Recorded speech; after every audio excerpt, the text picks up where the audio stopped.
From WNEP, the news station, this is 2024, a look back. Good evening, I'm Allie Gallo. In 2024, the Storm Tracker 16 team kept you up to date on everything weather-related. We saw flash flooding, hurricanes, snowstorms, and everything in between. Tonight, we'll take a look back at how Mother Nature impacted those of us in northeastern and central Pennsylvania, as well as across the country. Only 6 days into 2024, and our area saw the biggest snowstorm of the year. We measured 4.5 inches here in our backyard, but some parts of Monroe County saw even more than that. Newswatch 16's Melissa Steininger shows us the cleanup. Cleaning up and digging out is how most neighbors in Mount Pocono spent their Sunday after nearly a foot of snow in parts of Monroe County. I'm digging out today. I work at the hospital, so I have to go to work tomorrow. Christopher Lopez is experiencing his first Mount Pocono winter moving from New Jersey. It's our first winter here. It's really enjoyable. I like it. I love the snow. Lopez decided to shovel out completely by hand. Here about an hour, and I hit it about 2 times last night to try to put salt down and melt some of the snow that was coming down. While more experienced neighbors like Melody Batari came up with their own method. My little battery-powered snowblower is no match for this, so I kind of have to shovel, get the snow down a little bit, and then I can snow blow it. Despite how much Mother Nature dumped on their driveways, these neighbors appreciate everything the season brings. Here, it's a winter wonderland everywhere. Look at this. It's snowing right now. It's so beautiful. So I have 2 small kids that were excited about the snow, and they'll be out here in a little bit playing around, so just trying to get it cleaned up for them. They say they haven't had to shovel this much snow in years. We haven't had too much over the last couple of years, so I'm all good. So they're making the best of the first big snowstorm of the season in Mount Pocono. Melissa Steininger, Newswatch 16, Monroe County. Another snowstorm hit our area in February, on February 13th. More than 3 inches of snow fell here in the WNEP backyard, but parts of Carbon County saw more than a foot. People in Weisport spent the day shoveling out their cars and clearing their sidewalks. It's a bit heavy and it came down fast. Our neighbor plowed out our private driveway around 5 a.m. and then I woke up and it looked like it was never even plowed. There was, of course, some snow day fun to be had too. Kids made snow angels and slid down the snow mounds in Carbon County. President's Day weekend is traditionally a busy one for ski resorts, and this year did not disappoint. Newswatch 16 stopped by Blue Mountain Ski Area in Carbon County, where we found the snow guns on and skiers and snowboarders hitting the slopes. A little too icy for me, but overall pretty good. Still really fun. Yeah. It's like once you fall, you wish it wasn't icy, but overall it's pretty good. Workers at Blue Mountain say skiing and snow tubing on the mountain sold out for the holiday weekend, with all 40 trails open too. When March came around, so did time for St. Patrick's parades. Scranton's festivities are among the biggest in the nation, and a little precipitation couldn't rain on this parade. We saw more than an inch of rain in the Scranton area on parade day, but the damp conditions were no match for the colorful floats, Irish step dancers, and high school marching bands. We start with brunch at my house, 9 a.m., and we come down to the parade route. We would have preferred nicer weather, but what are you going to do? We came prepared with the tent. You had to have the pop-up this year. Without the wind, it's even better. It cooled down a bit the next day, with about 1/2 inch of snow falling across Lackawanna County. A little bit of rain and snow isn't out of the ordinary here in our area, but severe storms spawning tornadoes left behind a path of destruction. We'll survey the damage next. Severe weather impacting our area this past spring, a small tornado touching down in Schuylkill County on May 27th. The National Weather Service says an EF1 tornado with speeds of up to 90 miles per hour swept through Mahanoy City. No one was hurt, but more than 600 homes and businesses were in the dark as a result of the storm in Schuylkill County. And that wasn't the only twister in our area that evening. According to meteorologists with the National Weather Service, another tornado ripped through West Damascus in Wayne County. These photos from a viewer show the damage at their farm nearby. The roof was blown off a barn and several trees toppled by the EF1 in Wayne County. The storm's forcing fire crews in Schuylkill County to pause efforts to find the body of a missing kayaker near Girardville. Newswatch 16's Jack Culkin spoke with first responders about the recovery operation. We probably had 15 divers in that water at the same time trying to locate this male. Fire Chief Frank Zingari of the Ranger Hose Company says the recovery of a male kayaker's body in Schuylkill County will have to wait after storms forced crews near Girardville to regroup. He and others from neighboring fire departments, along with state police, worked for hours on Tuesday searching an old strip mining site in Butler Township after the victim's girlfriend found his kayak capsized. Originally setting up a command area along the 700 block of East Main Street just after 2 p.m. for a water rescue, Zengari says the crews were forced to switch gears after the man never resurfaced. This case, they were up there with kayaks since early this morning. They waited 2 hours to call 911 for some unknown reason. We really don't know yet. The whole thing is under investigation. Covered in dense brush, first responders were forced to use this off-road trail to travel more than a quarter of a mile over this mountain to get to the scene where investigators say problems have been for years. As fire chief, this is my 7th rescue or recovery in that same strip and hole. Zengari says the site has been known for decades as a local swimming spot since the strip mine closed some 60 years ago. Following this recent tragedy, the longtime chief hopes people stay away. It's a bottomless pit. Nobody really knows how deep it is. We've been unsuccessful at different times trying to get in the water, telling people don't swim there, the water's not clear, you know, people just don't listen. Jack Culkin, Newswatch 16, Schuylkill County. The strong storms weren't the end of this year's severe weather. When we return, we'll take a look back at the impact of hurricane season.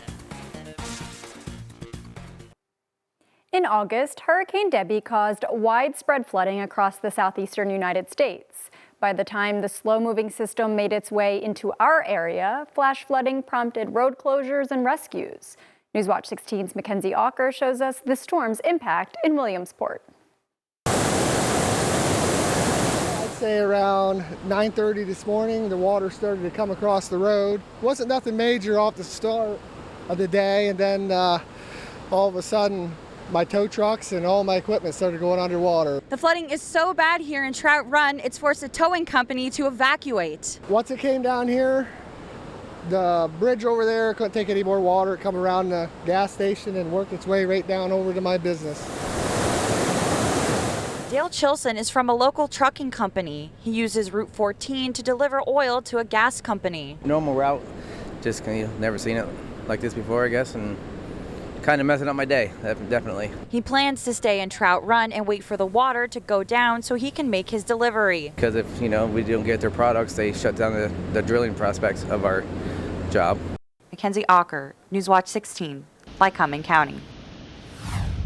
Remnants of Debby also causing problems in Luzerne County's Back Mountain. Heavy rain caused some creeks to leave their banks. Toby Creek near Dallas flooded, causing another round of frustration for the owners of Leggio's Italian restaurant. This was the second round of flooding at this restaurant along Memorial Highway in under a year. Homeowners in Wilkes-Barre also taking a hit from Debby. Solomon Creek rising up, causing headaches for those who live nearby. Bob Rushkowski says he's lived along Blackman Street for nearly 40 years and tells us flooding is a persistent problem. It's been a couple of years since we've had any water in the cellar, like probably about 7. But it has happened 6 or 7 times where we got up to 3.5 feet. Wow. And that's not good for my furnace or my hot water heater. Another hurricane came shortly afterwards. Hurricane Helene made landfall in Florida's Big Bend region as a massive Category 4 hurricane. More than 230 people died as a result of the storm, which unleashed devastation across Florida, Georgia, South Carolina, North Carolina, Virginia, and Tennessee.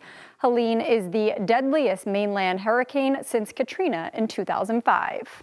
A few days later, Hurricane Milton roared on shore of Florida's west coast as a Category 3 hurricane. The storm brought along tornadoes, powerful winds, and flooding. According to Florida officials, state, county, and National Guard search and rescue crews rescued hundreds of people, including more than 400 people trapped by high water at an apartment complex in Clearwater. People from all over our area stepped up to help the victims of both Hurricanes Helene and Milton. Brandon Kopinitz posted about plans to travel to North Carolina and serve nearly 5,000 meals in the Asheville area. The post went viral and dozens of other business owners offered to help. Pure devastation. It was buildings demolished, cars upside down, rivers that used to be maybe 10 feet wide were now 100 feet wide. It was mind-blowing to see some of this stuff. More than 60 volunteers took part in Skook Road Trip Relief. The group raised more than $100,000 to help those impacted by the hurricane. It's one of the most anticipated times of the year in our area, the change of seasons from summer to fall. A closer look at fall foliage coming up next. Northeastern and central Pennsylvania is a popular destination for leaf peepers. In September, Newswatch 16's Emily Kress showed us where to find the best fall color in the Poconos. Little pops of yellow and red are beginning to make an appearance around the lake at Tobyhanna State Park, a sign that fall is near. Well, we're here to kayak, and we love the fall foliage, so it's just starting, and we could see it on the way up on 380. It was beautiful. Mary Pydich made the trip from Lackawanna County. She says she's looking forward to seeing the leaves change. I hope it's a good year, but I think it's going to be a good year so far. It looks hopeful. Fall foliage draws lots of people to the Poconos for leaf peeping every year. And the Pocono Mountain Visitors Bureau recently launched its fall foliage forecast, where people can check when and where the color will be at its peak. Certainly it draws a huge crowd each and every year to get a glimpse of what Mother Nature's spectacular show has to offer outdoors here in the Pocono Mountains. Every Thursday through the end of October, the forecast map is updated to cover the entire Pocono region, from Wayne County all the way down to Carbon. We've made an intentional effort to enhance our map, which allows for people to see a little bit more clearly those different regions, including the northern, central, and southern regions, and determining through forestry officials when peak will hit each of those regions. Peak season in Monroe County is expected to arrive mid-October. Visitors say they'll enjoy whatever colors Mother Nature brings to the trees. So I like to take pictures and, videos with my my camera, my phone. I just take it right on the kayak with me. Emily Kress, Newswatch 16, Monroe County. A different kind of color turning heads in October, our area was treated to a light show courtesy of the Aurora Borealis. Newswatch 16's John Meyer shows us your pictures of the Northern Lights. How awesome does this wall of photos look with all that color? That was in the sky over northeastern and central Pennsylvania last night, and you really captured it. We got 1,000 photos or more from you, our viewers. And this is Charlene in Newton Township, Lackawanna County. Gorgeous. Seeing some of those pillars forming there. The phones really can capture the Northern Lights, but a lot of you seeing it with your eyes too. Francis Walter Dam in Whitehaven.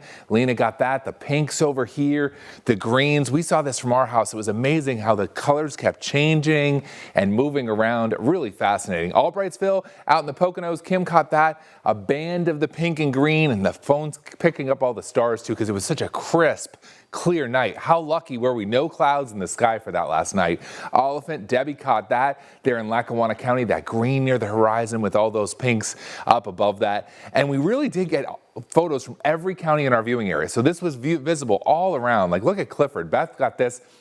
And I love how some of you got artsy, like she framed this with the wind vane in the foreground. That is really neat, Beth. Good job. And thank you for sharing that from Susquehanna County.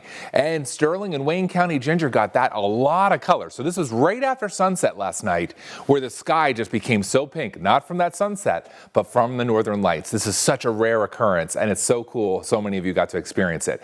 This is from the deck in Newport Township, facing the valley, looking up towards Wilkes-Barre and Mountaintop. Diane, that was quite a view. Even in the valley, even where there were city lights and stuff like that, people were able to see it last night. And this is Sullivan County. Danielle shows us this outside of Dewshore.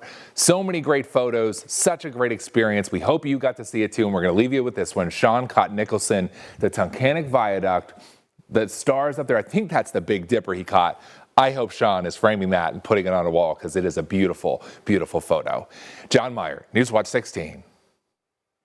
We'll talk about a long stretch of dry weather when we return. As we headed deeper into fall, a dry stretch led to drought conditions throughout much of the Commonwealth. The Pennsylvania Drought Task Force announcing at the beginning of November that 35 counties in the state were under a drought watch. Residents and businesses were encouraged to voluntarily conserve water by reducing non-essential water use. A few days later, Pennsylvania American Water also asked customers to reduce their water usage. Newswatch 16's Mackenzie Ocker spoke with some businesses in Northumberland County about how they plan to conserve. While driving in Northumberland County, you may notice the water levels in the reservoirs and rivers are extremely low. It's due to the lack of rain and warm weather we've been having. Because of this, Pennsylvania American Water is asking homes and businesses in Northumberland County to reduce water by 10%. At the Beautiful Addiction Salon in Milton, stylists are going to start offering dry haircuts. That'll help with people that just want to get in and out pretty quick, and that's also going to help with that conservation of that water. We're also going to be looking at doing larger loads of laundry and trying to only do that every other day. Catherine Engel, a stylist at the Beautiful Addiction Salon, says they shampoo up to 5 customers a day. Even more water is used when coloring hair. But that main shampoo is going to be after that color is processed and it's ready to be washed off. Sometimes you have a double process and you do have to do it twice if you have a bleach and then you're putting color on top. Sometimes you do got to do it twice. We try to avoid it just for the sake of, our time, client time, and water as well. Over at Marlin's Fine Food in Milton, staff say they have been conserving water way before the drought watch. We fill our sink to wash our dishes, wash a full load, rinse them, and then let it out. We don't let water run. At home, I know we don't have a dishwasher here other than our hands. Besides cooking, staff at the restaurant also use water for sanitation purposes. Our cloths go in there, get rinsed out, get wrung out, and used, so we're not running water every time we want to get them wet and bleach and whatnot. PA American Water says there are other ways you can conserve water, such as checking pipes for leaks, using water-efficient appliances, and setting up a rain barrel to repurpose rain when it does fall. Mackenzie Ocker, Newswatch 16, Northumberland County. The dry weather made the perfect conditions for wildfires. Crews in Northampton County spent more than a week fighting the Blue Mountain Fire. The fire near Palmerton left nearly 600 acres blackened and burnt. Experts say despite the damages, nature has the ability to bounce back. A lot of our trees, especially on this mountain here, can benefit from that. It puts a surge of nutrients in the ground and actually can also cause some trees to release their seeds, especially certain pine species. So it's not as bad as some people might think. The fire also sent wildlife running for safety, but experts say just like plant life, animals will always find their way back.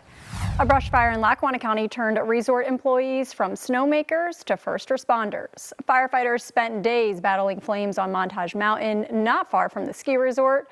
Workers at Montage Mountain say they stopped preparing for ski season and instead prepared to offer a helping hand.